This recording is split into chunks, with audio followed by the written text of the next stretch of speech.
यह उन दिनों की बात है जब एक सन्यासी सेब के बाग में अपना समय व्यतीत कर रहे थे। उस समय तक सन्यासी की प्रसिद्धि दूर दूर तक फैल चुकी थी। लोग अपनी चिंताओं और समस्याओं का समाधान खोजने के लिए दूर दूर से सन्यासी के पास आते थे। ऐसे ही एक दिन जब सन्यासी सेब के जंगल में लोगों को उपदेश दे रहे थे तो एक आदमी अपने 24 से 25 साल के बेटे के साथ सन्यासी की ओर आ रहा था। जब वे उपदेश स्थल के पास पहुंचे तो सन्यासी ने उनकी ओर देखा और इशारा किया उसके पास बैठने के लिए। जब उपदेश समाप्त हो गया और सभी लोग चले गए तब सन्यासी ने उस व्यक्ति को अपने पास बुलाया और बैठने को कहा। चारों ओर हरियाली थी, मौसम सुहाना था, तरह तरह के पक्षियों की आवाजें गूंज रही थीं। ऐसा नजारा देखकर उस व्यक्ति को अंदर से बहुत शांति महसूस हो रही थी। इसके बाद सन्यासी ने उस व्यक्ति से आने का कारण पूछा। इस पर वह व्यक्ति बोला, हे महात्मा, मैं अपने बेटे को आपसे मिलवाने के लिए 2 दिन की लंबी यात्रा कर आया हूँ। यह मेरा इकलौता बेटा है और वह हर वक्त थका रहता है। ऐसा लगता है कि इसमें जान ही नहीं है। इसका स्वभाव भी काफी चिड़चिड़ा हो गया है। अगर हम इसे कुछ भी कहें तो यह हमारी छोटी छोटी बातों पर गुस्सा हो जाता है। इसकी देखने की क्षमता भी उम्र से पहले ही कमजोर हो गई है और उसके बाल भी सफेद हो रहे हैं। इतनी कम उम्र में बूढ़ा दिखने लगा। मैं समझ नहीं पा रहा हूं कि उसके साथ क्या हो रहा है। हे सन्यासी, मुझे अपने बेटे की बहुत चिंता हो रही है। मैं अपने बेटे को डॉक्टर के पास ले गया तो उन्होंने कुछ दवा दी और कहा, बेटा कम तनाव ले। वह अपने दिमाग पर बहुत अधिक तनाव लेता है, इसीलिए उसकी यह हालत है। लेकिन उन्हें बहुत समझाने के बाद भी मुझे तनाव का मतलब समझ नहीं आया। मुझे नहीं पता कि तनाव क्या है, इसका कारण क्या है और इसे कैसे दूर किया जाए। सबसे पहले मुझे यह समझना होगा कि तनाव क्या है, इसलिए मैं आपके पास आया हूँ। सन्यासी, कृपया मेरी समस्या का समाधान करें। यह सुनकर सन्यासी ने उनके बेटे को बहुत ध्यान से देखा। उसके चेहरे को देखा, उसकी आंखों को देखा, फिर उसके हाथों की नाड़ी भी जांची। ये सब अनुष्ठान करने के बाद सन्यासी ने उस व्यक्ति से कहा कि तनाव कोई भी नहीं लेना चाहता, लेकिन फिर भी यह तनाव व्यक्ति के दिमाग को दीमक की तरह जकड़ लेता है और व्यक्ति को पता भी नहीं चलता कि वह तनाव में है। लेकिन अगर व्यक्ति तनाव के कारणों को अच्छे से समझ ले और तनाव के बारे में एक पैमाना बना ले जिससे उसे पता चल सके कि वह कितना तनावग्रस्त है, तो वह इस समस्या का समाधान भी ढूंढ सकता है। सबसे पहले यह समझ ले कि तनाव क्या है। जब भी कोई व्यक्ति काम कर रहा हो लेकिन उसका मन कल्पनाओं में भटक रहा होता है, इसलिए उसके शरीर और दिमाग के बीच एक दूरी बन जाती है। यह दूरी जितनी अधिक होती है, व्यक्ति उतनी ही देर तक बेहोशी की स्थिति में रहता है और शरीर और मन के बीच के इस तनाव को ही तनाव कहा जाता है। आखिर पसंदीदा खेल खेलने के बाद इंसान ऊर्जा और खुशी से क्यों भर जाता है, जबकि वह अपने शरीर को थका चुका होता है। लेकिन समझने वाली बात यह है कि खेलते समय दिमाग और शरीर पूरी तरह से एक साथ खेल में केंद्रित होते हैं, जिससे शरीर और मन के बीच दूरी नहीं रहती और तनाव नहीं आता, और मन में कोई तनाव हो तो दूर हो जाता है। लेकिन इसके विपरीत जब हम कुछ ऐसा करते हैं जो हमें पसंद नहीं है, तो हमारा शरीर वह काम तो कर रहा है, लेकिन हमारा मन कहीं दूर कल्पनाओं में भटक रहा है, जिससे शरीर और दिमाग के बीच दूरी पैदा हो जाती है और तनाव पैदा हो जाता है। इसलिए ऐसा करना चाहिए, एक समय में केवल एक ही काम करना चाहिए और अपने शरीर और दिमाग की सारी शक्ति उसी एक काम में लगानी चाहिए, ताकि व्यक्ति के अंदर तनाव पैदा न हो। सबसे प्रमुख कारणों में से पहला है अतिमहत्वाकांक्षी होना। महत्वाकांक्षी होना अच्छी बात है, लेकिन क्या आपने कभी गौर किया है कि उस आदमी का एक लक्ष्य कभी पूरा नहीं होता? उसका एक लक्ष्य पूरा नहीं होता कि वह दूसरे की ओर भागने लगता है। अगर दूसरा पूरा हो जाता है तो फिर तीसरे को, और इस प्रकार वह गोल गोल घूमता रहता है अपने जीवन में अपने लक्ष्य को प्राप्त करने के लिए। इसीलिए जो व्यक्ति अधिक महत्वाकांक्षी होता है, जो बड़े लक्ष्य निर्धारित करता है, वह कभी भी वर्तमान में नहीं रह सकता। उसका दिमाग हमेशा भविष्य की योजना बनाने में व्यस्त रहता है। उसका शरीर वर्तमान में रहता है, लेकिन उसका दिमाग भविष्य में रहता है, जिससे इंसान के शरीर के बीच दूरियां पैदा हो जाती हैं और वह तनावपूर्ण जीवन जीने लगता है।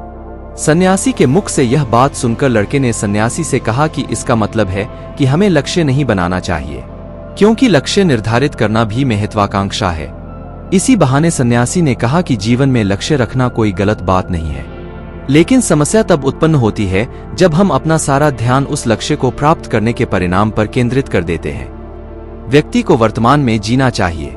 एक लक्ष्य निर्धारित करें और उस लक्ष्य को प्राप्त करने के लिए कड़ी मेहनत करते रहें, लेकिन साथ ही आपको यह भी ज्ञान होना चाहिए कि आप अभी भी वर्तमान में जी रहे हैं। और वर्तमान सत्य है। सन्यासी ने आगे कहा कि ईर्ष्या तनाव का एक और बड़ा कारण है। जब कोई व्यक्ति ईर्ष्या से भर जाता है तो उसका मन अंदर ही अंदर सड़ने लगता है। ईर्ष्या एक आंतरिक घाव है, यानी मन का घाव। इंसान के शरीर का घाव तो ठीक हो सकता है, लेकिन मन का घाव कभी नहीं भर सकता। इसलिए कभी भी दूसरों की उन्नति और खुशी से ईर्ष्या नहीं करनी चाहिए, क्योंकि ईर्ष्या तनाव का कारण बनती है। इसके बाद सन्यासी ने तनाव का अगला कारण बताया और कहा कि अरुचिकर काम भी मन में तनाव पैदा करता है। जो काम हमें करना पसंद नहीं है, उस काम में हमारा मन नहीं लग पाएगा। हमारा शरीर वहीं बैठ जाएगा, लेकिन हमारा मन कल्पना की उड़ान भरता है, जिससे शरीर और मन के बीच दूरी पैदा हो जाती है और व्यक्ति तनावग्रस्त हो जाता है। इसलिए व्यक्ति को हमेशा अपनी रुचि के अनुसार ही कार्य करना चाहिए। यदि व्यक्ति ने यह तय कर लिया है कि उसे कौन सा काम करना है और वह उसी काम को अपने जीवन का लक्ष्य बना लेता है, तब वह काम उसके लिए काम नहीं बल्कि खेल बन जाता है। लेकिन दोस्तों, अपने जुनून को फॉलो करो, यह कहना कितना आसान है, अपना सच्चा जुनून ढूंढना कितना मुश्किल है। क्योंकि आजकल ज्यादातर युवा सेलिब्रिटीज और सोशल मीडिया से प्रभावित हैं। वे किसी भी काम को अपना जुनून मानते हैं और फिर कुछ दिनों तक कोशिश करने के बाद उसे बीच में ही छोड़ देते हैं, क्योंकि यह उनका जुनून नहीं था, और इस तरह वे अपना कीमती समय और ऊर्जा बर्बाद करते हैं। तनाव का चौथा कारण है दूसरों से अपेक्षा करना। सन्यासी ने उस व्यक्ति की ओर इशारा करते हुए कहा, एक पिता के रूप में तुम्हें अपने बेटे से बहुत सारी उम्मीदें होंगी कि आपका बेटा बहुत सफल इंसान बने, आपका नाम रोशन करे और जैसा जीवन चाहे वैसा जिए, आपकी हर बात माने। लेकिन क्या आज तक किसी की भी उम्मीदें पूरी हुई हैं? जब भी कोई व्यक्ति दूसरे से कुछ अपेक्षा करने लगता है तो वह अनजाने में तनाव पैदा करना शुरू कर देता है। खुद के लिए जरा सोचिए, अगर आपका बेटा आपके मुताबिक काम नहीं कर रहा है और वह वैसा नहीं बन रहा है जैसा आप उसे बनाना चाहते हैं, तो निश्चित तौर पर तनाव आपके दिमाग पर हावी हो जाएगा।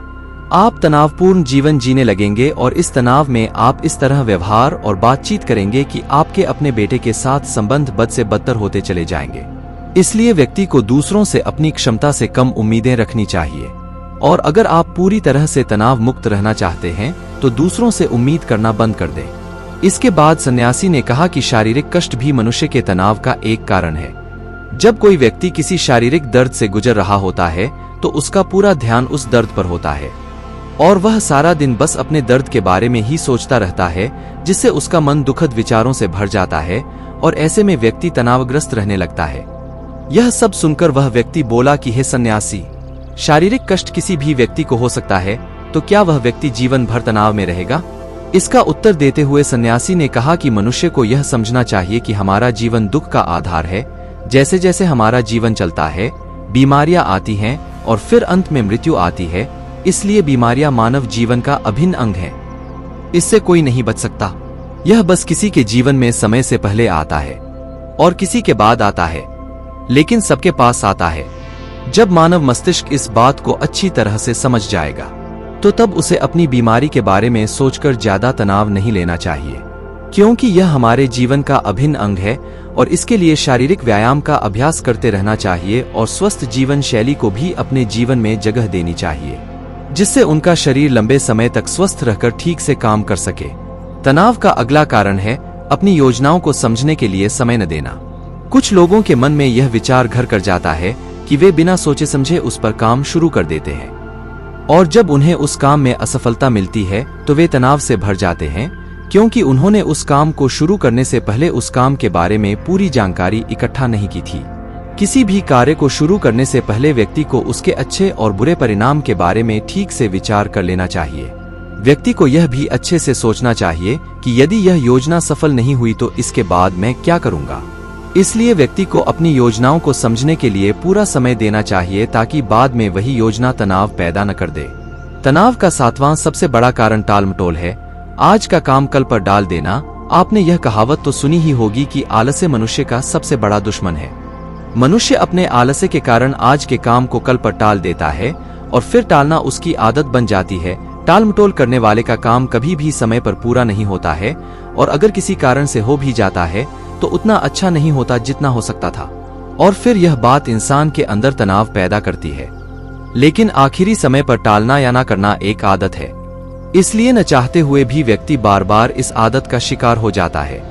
और फिर काम को टालता रहता है, और फिर जब काम की समय सीमा नजदीक आ जाती है तो वह उस काम को पूरा करने की कोशिश करता है। इसलिए तनाव मुक्त रहने के लिए व्यक्ति को काम को टालने की आदत को छोड़ना होगा, और यह तभी संभव है जब लोग काम को समय से पहले पूरा करने का प्रयास करेंगे। तनाव का आखिरी और सबसे बड़ा कारण है ज्यादा सोचना। लगातार सोचना भी एक बीमारी है, और यह उन लोगों में सबसे ज्यादा पाई जाती है जो कल्पनाएं करते हैं, जो अतीत की घटनाओं के बारे में सोचते रहते हैं और जो भविष्य के बारे में बेतहाशा अटकलें लगाते हैं। इसलिए व्यक्ति को ज्यादा सोचने की आदत पर अंकुश लगाना चाहिए।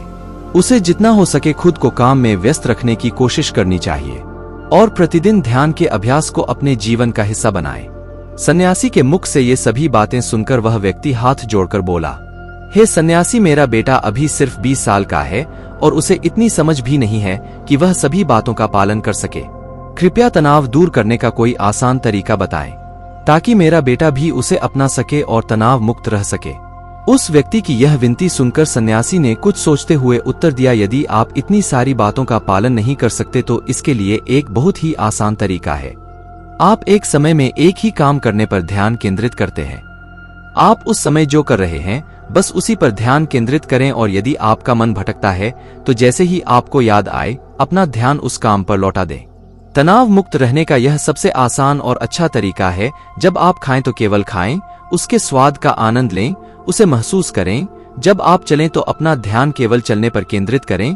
इससे आपका दिमाग और शरीर दोनों एक ही जगह पर केंद्रित रहेंगे। दोनों के बीच कोई दूरी नहीं रहेगी, जो तनाव का मुख्य कारण है। दोस्तों, आज की युवा पीढ़ी एक ही समय में 2 या 3 काम करने की आदी हो गई है, जैसे फोन पर बात करते हुए गाड़ी चलाना, खाना खाते समय टीवी देखना या फोन का इस्तेमाल करना। और फिर उनकी शिकायत रहती है कि मैं तनाव में रहता हूँ, मेरा मन बेचैन रहता है, मैं चिड़चिड़ा हो गया हूँ। जब कोई व्यक्ति एक समय में 3 काम करता है तो यह स्वाभाविक है तनाव उत्पन्न होना, क्योंकि दिमाग एक समय में एक ही काम पूरे ध्यान से कर सकता है। कभी भी एक ही समय में 2 चीजों पर पूरा ध्यान केंद्रित नहीं कर पाता। इसलिए जहां तक हो सके एक समय में एक ही काम को पूरे ध्यान से करने की कोशिश करें। तो दोस्तों, उम्मीद करता हूं आपको इस कहानी से बहुत कुछ सीखने को मिला होगा। यह कहानी आपको कैसी लगी हमें कमेंट बॉक्स में कमेंट करके जरूर बताएं, और साथ ही इस कहानी को अपने दोस्तों के साथ जरूर शेयर करें ताकि उन्हें भी इस कहानी से कुछ सीखने को मिल सके। धन्यवाद।